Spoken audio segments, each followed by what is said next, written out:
at the top of the Pastor's Corner, which is in the parish bulletin, on the website, on the Facebook page, there is a painting that I never saw before. The painting is Joseph. And Joseph is in his wood shop. And it looks like a really busy wood shop. There's wood shavings all over the place. There's piles of wood. You could see through out into the street. There are people around. And yet he's not working. He's got his head in his hand. He's slumped over his desk. He's got a tool in his right hand, but he's not using it. And he seems to be in some angst. And the title of this is a 19th century artist painting I never saw before. And it's titled The Anxiety of St. Joseph. The Anxiety of St. Joseph. And I was drawn to this, and the Pastor's Corner kind of fleshes out the painting. Because of the scene that we heard today. What's Joseph confronting that everybody has to confront? Uncertainty. He's got a plan for his life, I'm sure, like everybody else. He's a young guy. He's got a profession. He lives in this little village. He's betrothed to Mary for a long time. He's got it all mapped out. And then boom. His wife-to-be is pregnant. He's not the father. He gets this mysterious dream with an angel and a message. What would be understandable? Here he is, right after that, maybe the next day, the anxiety of St. Joseph. I pose a question to everybody today, because we all have to deal with this. What's your relationship to uncertainty? Everybody has to deal with it. We repress it. Even if you've had a charmed life, right? There's always the specter in the back of our minds. If you're a parent, every time your kid walks out the door, right? You watch the news, you got a pain or a pang, you have to go to the doctor's office. All the stuff that happens to us. Uncertainty. And I was thinking of this. God made us with these magnificent brains. And these brains are amazing pattern recognition machines, right?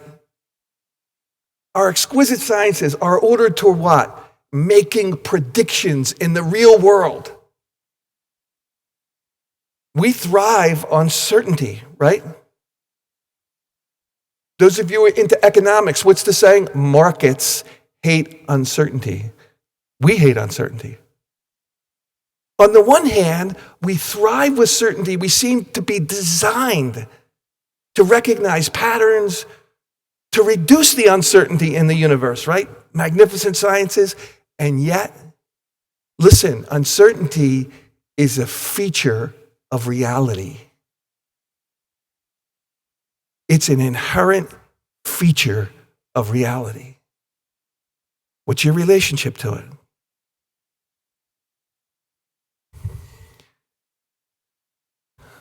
It could be fear. Could be anxiety. The painting that I described captures the downside of that.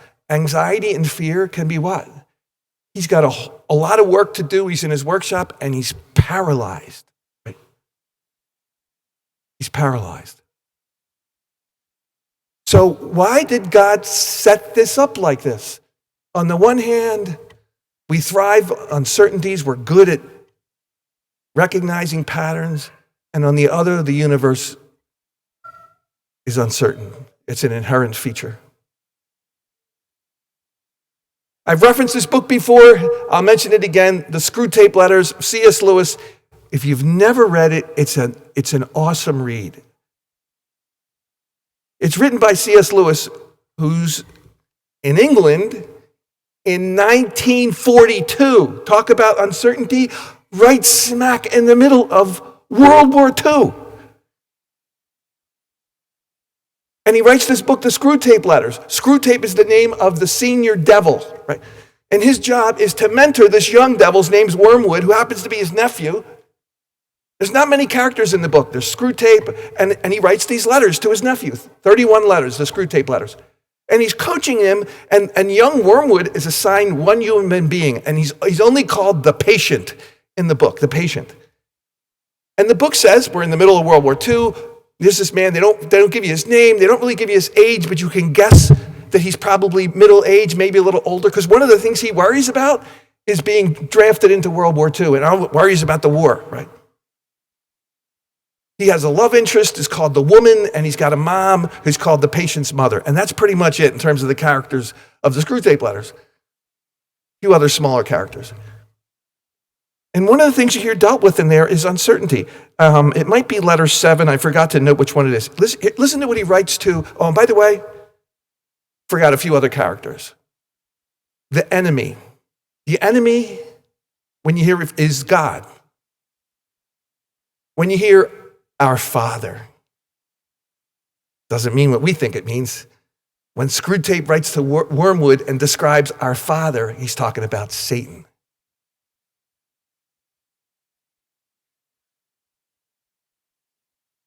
He writes to young Wormwood, we want him, the patient, the man, to be in the maximum uncertainty so that his mind will be filled with contradictory pictures of the future, every one of which arouses hope or fear. There's nothing like suspense and anxiety for barricading a human's mind against the enemy, against God. There's nothing like anxiety for barricading, wonderful language, barricading the man's mind from God. And that's one of the things we do. What's your relationship to uncertainty? I get anxious and afraid. And we put, what do you do, right? Flight or fight. You put up the walls, even to God. Even to God. There's nothing like anxiety for barricading a human's mind against the enemy. He's writing about God, he wants men to be concerned with what they do. Our business is to keep them thinking about what might happen to them. Oh my God, this might happen. And oh my God, is this going to happen? Is that going to happen? And you're in like a permanent state of neurosis, right? He wants men to be concerned with what they do. Our business is to keep them thinking about what will happen to them. Wow, powerful insight about uncertainty, a response to it, right? The dynamics of temptation and anxiety when that happens to us. So back to the pastor's corner. If you're at it, what does St. Joseph do? What's his response to the anxiety of St. Joseph? He does a couple things. One, he makes a choice, and it's easy to say, it sounds like a trite spiritualism. He turns to God. But when you're in anxiety and the barricades are up, man, that is not easy to do. Because what do you have to do? And it's the last thing that your emotional response would lead you. You got to let the barricade down. Spiritually, he turns to God. But that's not all. What else does he do? Let me appeal to, everybody has everyday anxieties, lesser anxieties. One of them might be with your work life. And you got a pile of work at your desk. One reason or another, you're not getting to it, and it's keeping you awake at night. How do you conquer that anxiety? You do something. You act. You go and you work and you work and you get it all done. And what do you feel? Oh, you feel relieved. And that night you could sleep, right? Joseph turns to God and he acts. The scriptures highlight he obeys the call. He acts. And you see that beautifully. He allows himself to be an agent of God, and there's a price to pay. Because every one of those steps he takes is uncertain, right? We're so addicted to certainty today. I get it. And there's a lot of goodness to that. There's a lot of goodness to the way these brains are wired, right? But man, do we atrophy and become less than we're meant to be if we don't enter into the uncertainty with trust, turning to God and acting according to God's purposes? There's a 19th century preacher,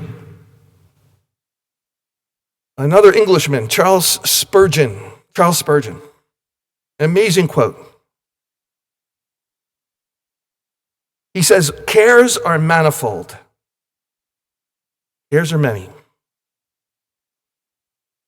What anxieties, worries. Let your prayers be as manifold, as many. Turn into a prayer everything that is a care. Listen to what he says next. Let your cares be the raw material of your prayer. You ever think of that? Let your cares be the raw material of your prayers.